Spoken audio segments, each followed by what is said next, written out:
This is Crysis 2 Remastered running on a PlayStation 5. It's a pre-release build, but we've played it, and it's shaping up well. Okay, so just last month, I had an opportunity to visit Crytek HQ here in Germany once again, and while I was there, I sat down with two of the lead developers working on bringing Crysis 2 and 3 to modern platforms. I was able to film this interview, and we have some of the responses today. So over the course of this video, we'll touch on a wide range of topics, ranging from how their approach has changed in remastering since the first Crysis, what sort of visual changes are being implemented in these new versions, and why is there always a day zero patch these days, plus a whole lot more. So, without further ado, let's get started. Hello and welcome back to another Digital Foundry developer interview. This time I'm on site once again at Crytek, visiting them to talk about Crysis 2 and 3 Remastered. But today I think we're mostly focusing on 2. There's a lot to discuss here about what they've done to ensure that these next two games come closer to matching the original artistic vision. I'm joined by two people today. First of all, I have Marcel over here. Hello, nice to meet you. Thanks for coming over. Super happy to talk about our upcoming titles, Crysis 2 and 3 Remastered. Then we also have the project lead, Stefan, who is joining us as well to talk about this. So first thing is, what's your role in this project, I guess? And because as we've discussed in the other videos, the main heavy lifting is done by Saber Interactive. But this time you've come on, I think, to spend more time working with Crysis 2 and 3 Remastered. Can you discuss what your role is in the project? Exactly.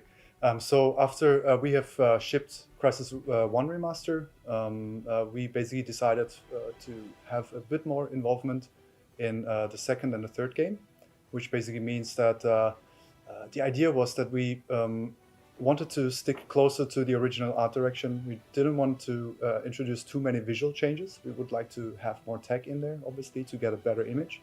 But we thought that staying true to the original art direction is key. And in order to maintain that, we said, okay, we're going to put some people, in this case it was me, onto the project as well to oversee it a little bit, give feedback, make suggestions, and also in the beginning define the visual target that we would like to achieve from a visual and also technological point of view, together with our rendering engineers.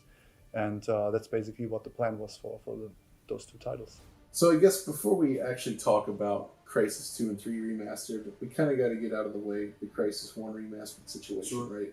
That came out last year. There was definitely some good points, but especially at launch, we certainly had our fair share of complaints. There was some issues with the performance, some of the art had changed, things like Ascension were missing at the time. I guess, first of all, can you talk a little bit about what you feel went wrong with the project? And then we should talk about what's being done to ensure that Crysis 2 and 3 Remastered don't fall into that same trap, basically. The first, one of the biggest technology came in very late. So ray tracing was, of course, the biggest technology for Crysis 1 Remastered. And it just came in, I think, in March or April. That means 4 or 5 months before release, right? And that changed a lot because you need to go through the level again, through every level, also in terms of art changes. It has an impact on performance, not only on PC, also on the consoles, of course.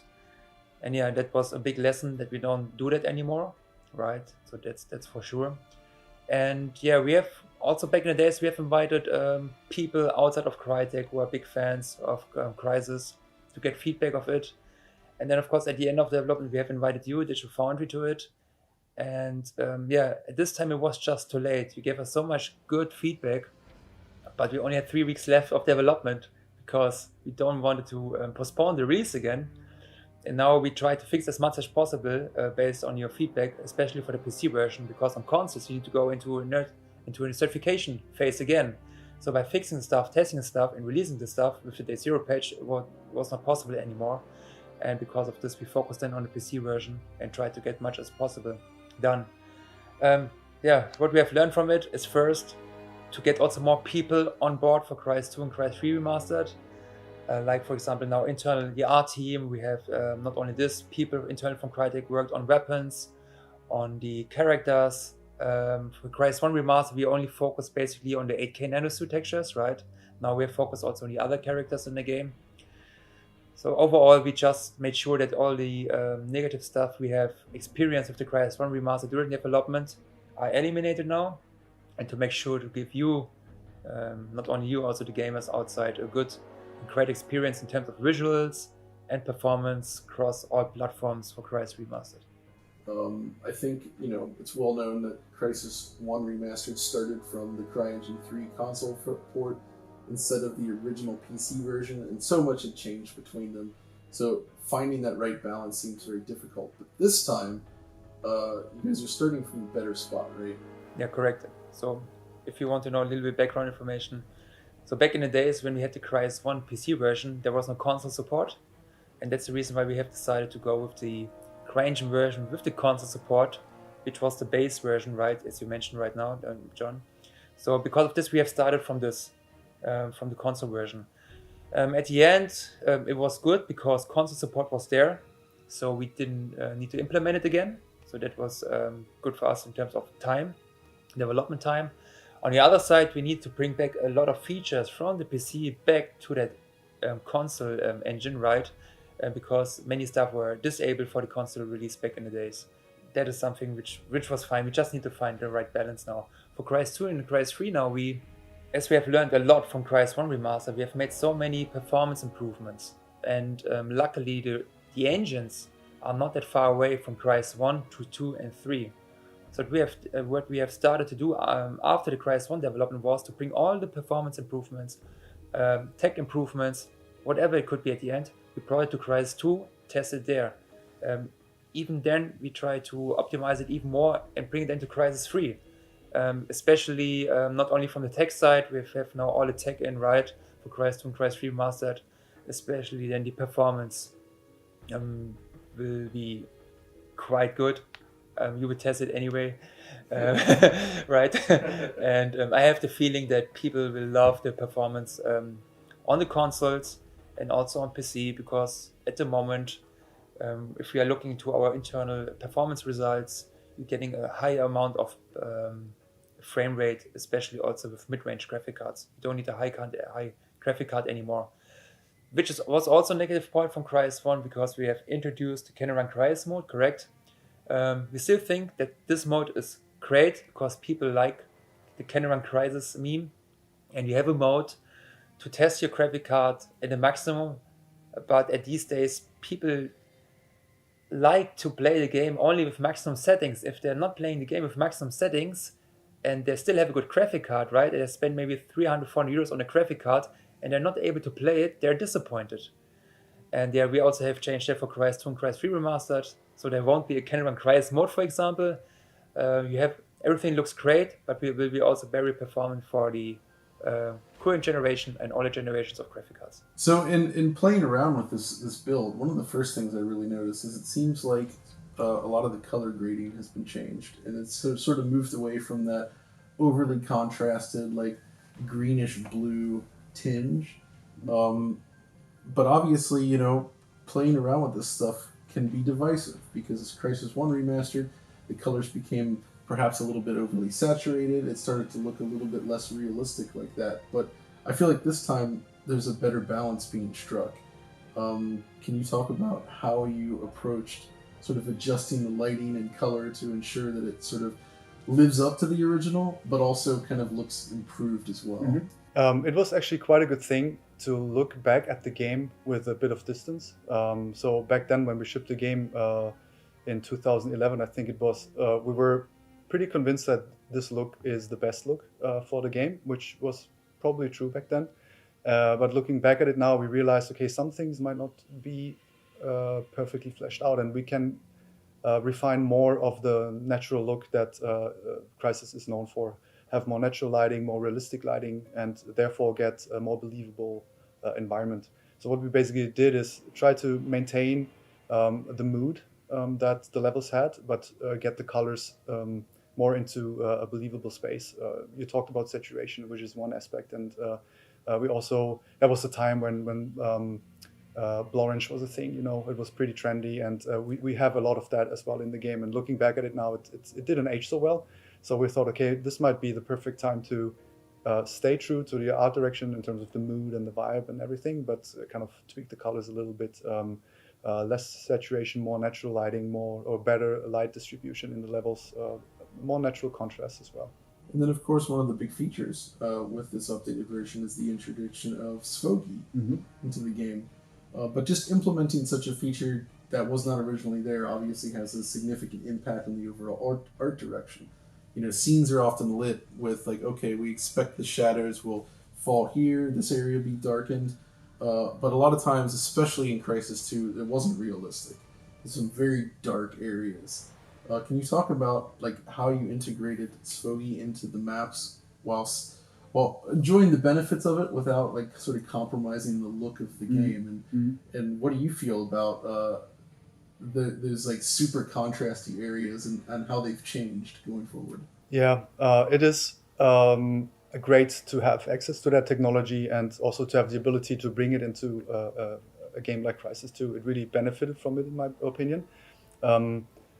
It was a bit tricky because when we developed the game back then, we faked a lot of things by placing additional light sources to kind of give the impression of a light bounce, or we used so-called negative lights to darken areas a little bit.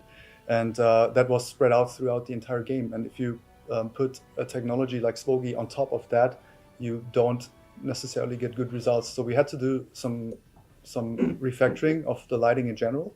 And the goal was always to have more natural lighting, to get rid of that contrast that you talked about, and have more natural distribution of lighting.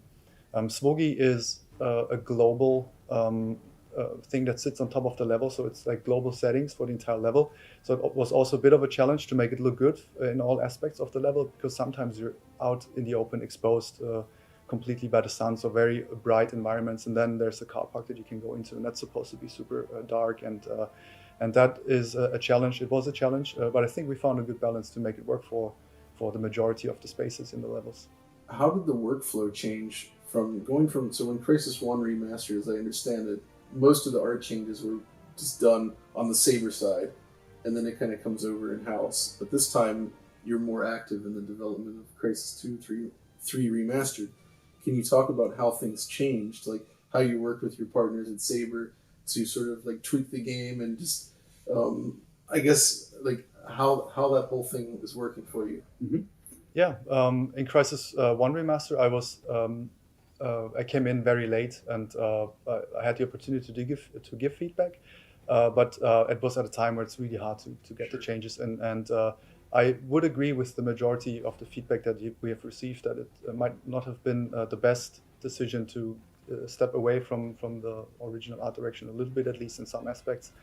And in this case, we wanted to basically avoid that. And we have decided to do a little quality benchmark where we said, okay, Vladimir and I will sit together in one level, which was Alien Vessel, we call it internally, like the third map, and said, okay, it's a good space. It has a little bit of everything. There's like urban environments. We do have in Battery Park.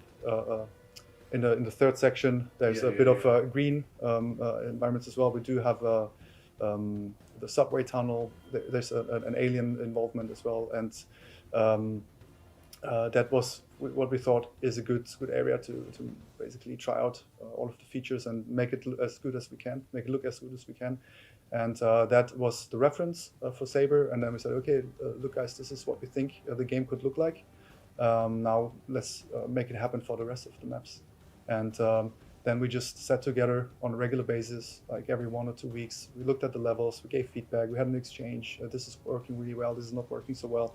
And that was quite a productive relationship with them. And I think we have achieved something that looks a lot better than the original, and we're quite happy that we've done it that way. This time, I guess Crysis 2 and 3, they kind of start from a better place, right? Like, you were using a more up-to-date CryEngine. All the versions sort of shared that original sort of framework, and then there was the DX11 patch in Crysis 2. How much of that stuff is actually, like, this time being carried over, specifically with the DX11 patch? I mean, things like tessellation were added to the mix. It looks awesome. The particle shadows.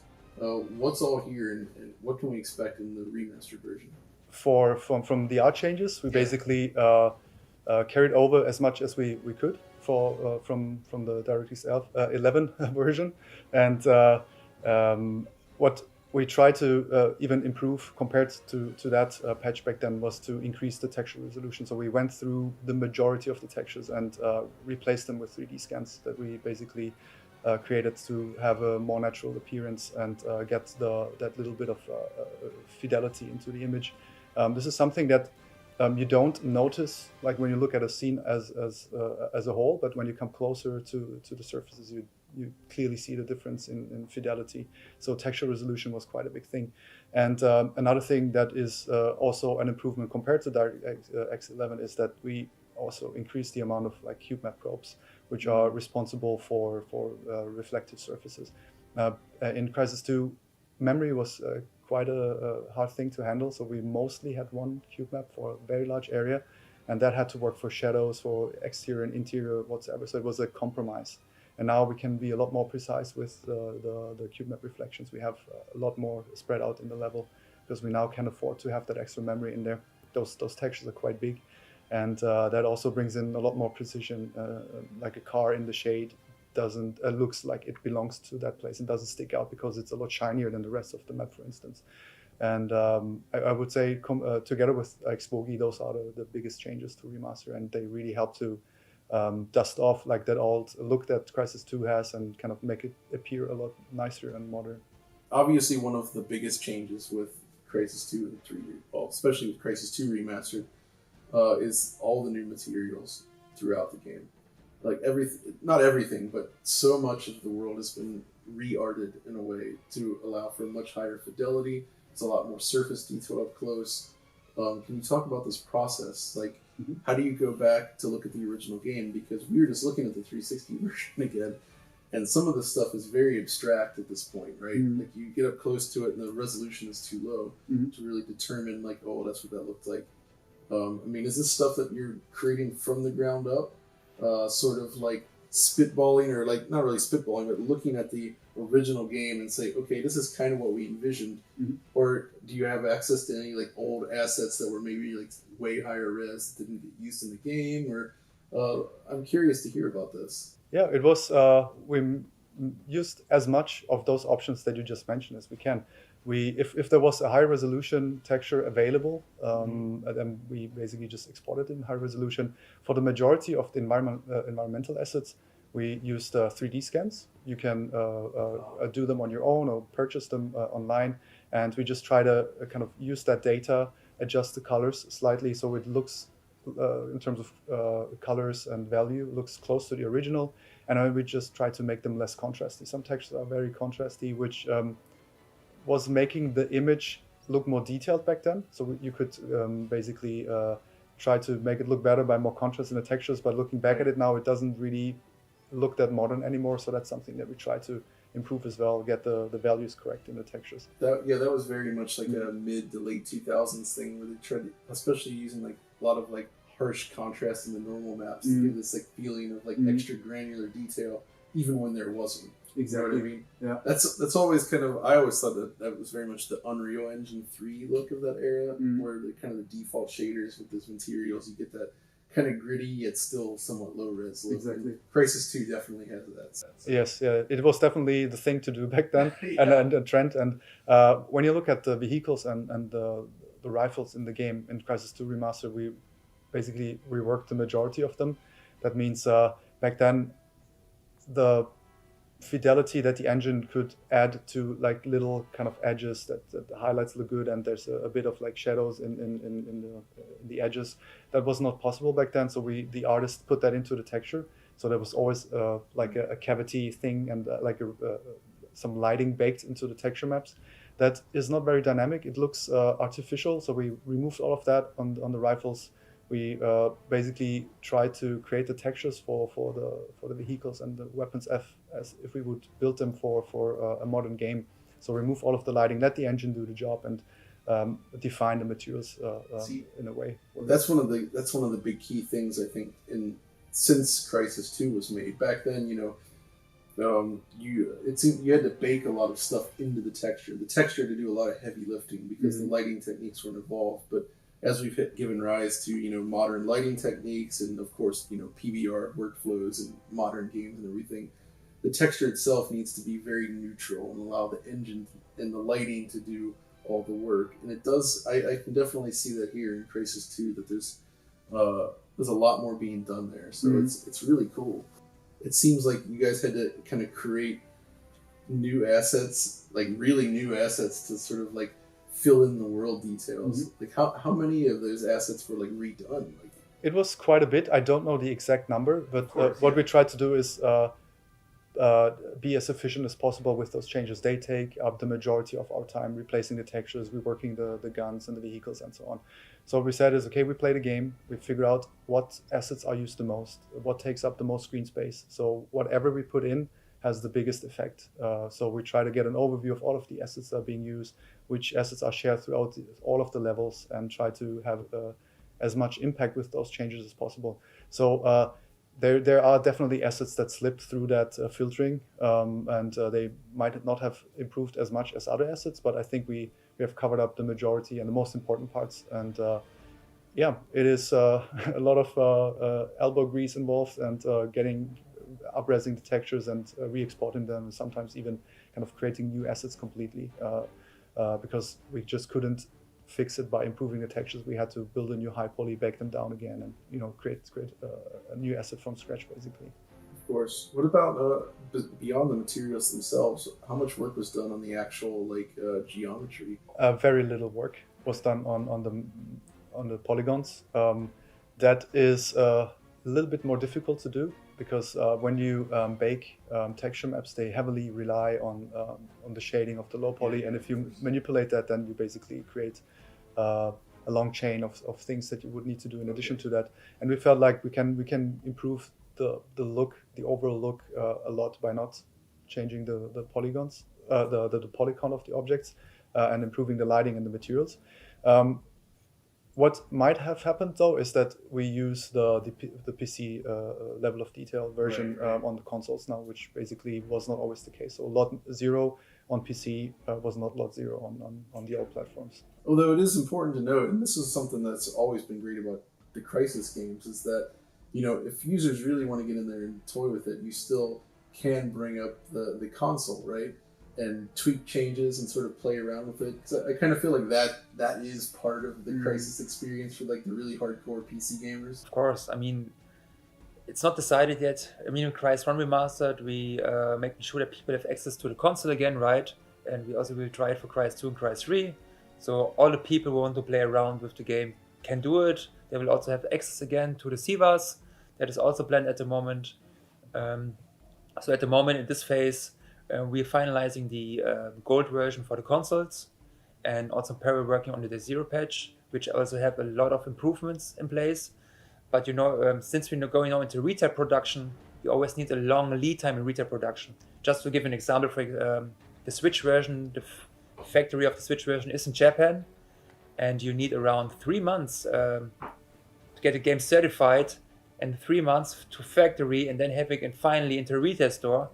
And because of this big lead time, you're working on the Day Zero patch because you have so much time left from development side of you because of you working on it. And that's part of, I guess that's just kind of part and parcel with the whole, the lead time required to manufacture retail versions of these games is so long that, yeah, you may as well take advantage of that extra time, I guess. So absolutely. People are always, I like complete versions right on the disc in the cart from the beginning, but realistically with the patching systems, it kind of makes sense to continue to integrate things. Yeah, well, this is what people don't understand at the moment, I think, publicly, because they don't know about it, right? Why is there always a Day Zero patch, right? You have so many plans, you have so many issues during development. Some are major and critical, which you are fixing for the retail version. But the other ones, the major ones, or maybe the minor ones, getting postponed. And since you have so much time because of the retail production time, as you mentioned, the 3 months, how you can do is we could just leaning back for 3 months and doing nothing. No, correct. So we're just working on the game and trying to give you better experience on launch date, since we still have time for it. And yeah, that's the reason why almost every time when the game comes out, there's zero patch connected, because developers have time to do it. Crysis 1 Remastered is getting physical release now, right? Correct. So what we are doing is we have the Crysis 1, 2, and 3 Switch retail version, which is separated, but we have a trilogy version for the Xbox and PlayStation, which is not separated. I guess the good thing there is Crysis 2 and 3 looking to be solid from the beginning.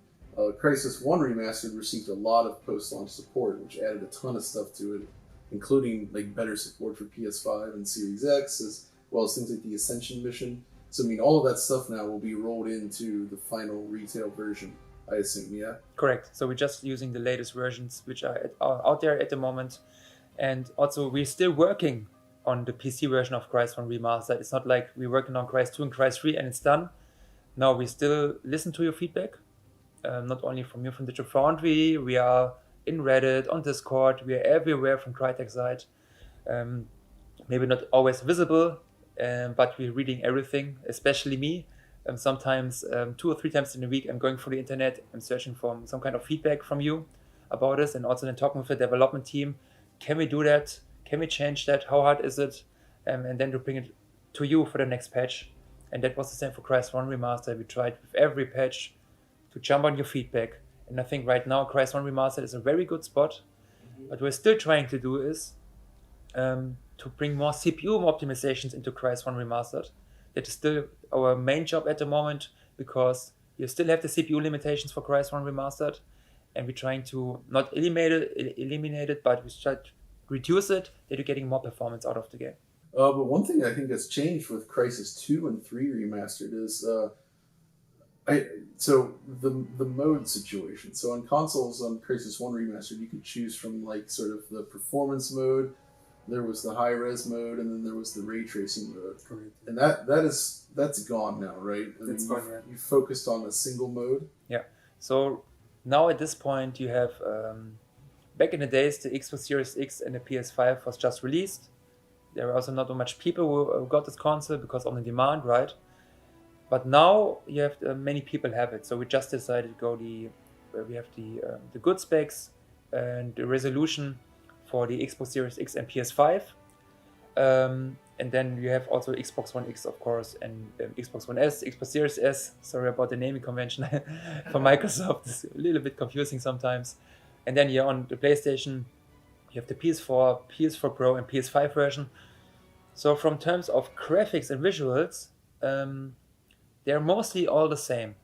But if you have a next-gen console, you're benefiting, of course, from resolution point of view and from frame rate. That is our goal with the dynamic resolution in place, because I think the game will run very smooth with this kind of setting for the next-gen consoles, and people will love to play the Crysis 1, Crysis 2, and Crysis 3 Remastered on the next-gen consoles. I can say, some of the footage you're seeing in this video, I got to capture here today. You guys let me check out the game on Series X and PS5, and it's very, very smooth so far, which is great to see. I'm very encouraged by that, because I think we very much pointed out, as I'm sure you saw in our videos, that Crysis 1 Remastered, when it launched, the performance was not the best on those machines, and it has improved a lot, I would say. Yeah. So it is nice to see that thus far, at least, what I've had a chance to play, it's pretty much like just a locked 60 FPS now. So what we have also learned from Crysis 1, as I mentioned, that we invited you in the last stage of development, right? And you gave us so much feedback. So also for you, public, for all the people. So Digital Foundry is very important for us because we trust them and we see all the videos and it's very good content. So we have decided also to, let's say, integrate it now, different Digital Foundry, into our development of Crysis 2 Remastered and Crysis 3. So what we have done is inviting them 3 months ago, and now again showing them the progress, and to come really together at the end, that everyone is happy, because we think if you as a Digital Foundry are happy with a product, we also think that the majority of people will be happy with the product, and because of this we decided to bring you on board in the development. It's an interesting chance to sort of like apply what we normally do to a game that's still being worked on, and just sort of point out all the different flaws, because you're right, we did see this game 3 months ago, and still in development, but there was a lot of things to point at at the time, we should Right say. there. And the difference between then and the current build is pretty vast, I would say. It has changed a lot. So many tweaks have been made, and now it's actually running much, much better as well. Yeah. So one thing, though, I do want to talk about a little bit is, so the consoles don't get ray tracing features this time, but the PC does. Is that right? Yeah, so at the moment, Crysis 3 ray tracing is already implemented and working. We're implementing right now ray tracing to Crysis 2 version. So at the moment, the phase is the QA and art needs to check it. As I mentioned for Crysis 1, ray tracing came in late and it changed a lot of stuff, right? And we are now in the final phase of development. So you have only two options. First is to adjust the ray tracing technology into the game, that you don't have to make any art changes. It's just an out-of-the-box solution. So that is first, that could work. Or second is, you're implementing it and maybe bring it later on and release it later on after the launch, right? So that's the two options we're discussing at the moment. But for PC, ray tracing, yes, we are planning it. And for consoles, we are not planning it. If you're asking now, why not? We have made the experience with Crysis 1 Remastered and also for ray tracing. It has a big impact on performance. As you mentioned, we had the ray tracing mode, which was running in 30 FPS. And the world is now also, it has more windows, for example, in Crysis 2 and also for Crysis 3. If you implement ray tracing there, we are of course also afraid that the performance will go down and will just eat so much development time again, which you could focus into other stuff. Don't get me wrong, the console version will look great because we have the screen trace reflections now, we have the group map reflections now, as also Marcel mentioned, that we have so many cube maps in the game now, right? Updated, not only one for one area, it's maybe 6 or 7 for one area now. So even then, sometimes you will think about, oh, it looks like ray tracing, but it's actually not ray tracing. So these kind of stuff we did now, and the game looks really great. It is important to note as well, I guess, the decision was made that this is still a PS4 and Xbox One game. Correct. On the console side. So even though it has modes for the next-gen consoles, this is not an actual native app for those machines. Correct. And I assume this is just down to just kind of going beyond the scope of the original project, because when you're bringing it to these new machines, there's a lot of extra work, and got to bring it up to like DX12 or the new SDK on the PS5 side. I mean, did you guys look into that at all, or was it just like, oh, this just doesn't fit within the scope of the project? No, we have looked into it, of course, but there are so many requirements from Microsoft and Sony side, right? That you need to change your API, for example. It's a big change. And the benefits are there, absolutely. But again, you need to see what is the benefit and how long you would need to do it, right? And to bring application from that old game to a native version of PS5 or Xbox Series X is a super amount of work for that benefits. And at the end, the benefit is not high enough to get that benefit back in terms of development time. So yeah, there are two modes. Two ways you can go. Is first, as you mentioned, the native way, and the other one is the backwards compatible mode. That means you get access to the power of the consoles through a config. That is what we are doing, and so yeah, that means you just experience the game with a better frame rate and better resolution at the end. So yeah, I mean, thanks again for having us out, and thanks for talking to us about these games. And yeah, we'll be curious to see. Hopefully the final games do live up to expectations here. Hopefully, yeah. So it's looking good so far, but we'll find out soon enough. Well, that's going to do it for this video. So as always, thanks for watching.